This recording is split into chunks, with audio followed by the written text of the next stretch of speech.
আচ্ছা সমীর, বলতো বর্তমানে ভারতের রাজ্যের সংখ্যা কয়টি?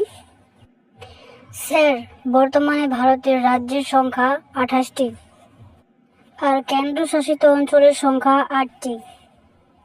রাজধানী অঞ্চল হলো দিল্লি। বাহ, খুব ভালো বলেছিস তো। আচ্ছা সমীর, বলতো ভারতের বৃহত্তম রাজ্য কোনটি? স্যার, ভারতের বৃহত্তম রাজ্য হলো রাজস্থান এবং ক্ষুদ্রতম রাজ্য হলো গোয়া। আচ্ছা সমীর, বলতো সবচেয়ে জনবহুল রাজ্য কোনটি? স্যার, সবচেয়ে জনবহুল রাজ্য হলো উত্তরপ্রদেশ এবং সবচেয়ে জনবিরল রাজ্য হলো সিকিম। আচ্ছা সমীর, ভারতের নবীনতম রাজ্য কোনটি? স্যার, ভারতের নবীনতম রাজ্য হলো তেলেঙ্গানা। সমীর, তুই এত সব কোথা থেকে শিখেছিস? স্যার, আমি এসব ইউটিউব থেকে শিখেছি।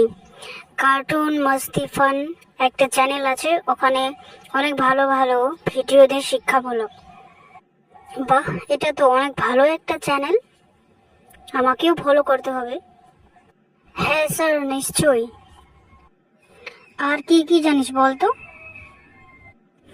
আরও আছে, যেমন সর্বাধিক বনভূমি আছে মধ্যপ্রদেশ রাজ্যে, দীর্ঘতম উপকূল রেখা আছে গুজরাটে, পূর্ব দিকে বাংলাদেশ ও মায়ানমার, উত্তর পশ্চিম দিকে পাকিস্তান ও আফগানিস্তান আছে, উত্তর দিকে আছে নেপাল, ভুটান ও চীন, দক্ষিণ দিকে শ্রীলঙ্কা ও মালদ্বীপ। ভারতবর্ষের প্রতিবেশী দেশ হলো 9টি। স্থল সীমানা 7টি দেশ হলো বাংলাদেশ, চায়না, পাকিস্তান, নেপাল, ভুটান, মায়ানমার আর হচ্ছে আফগানিস্তান। ভেরি গুড সমীর, এইভাবেই চ্যানেলটিকে ফলো করে যাও।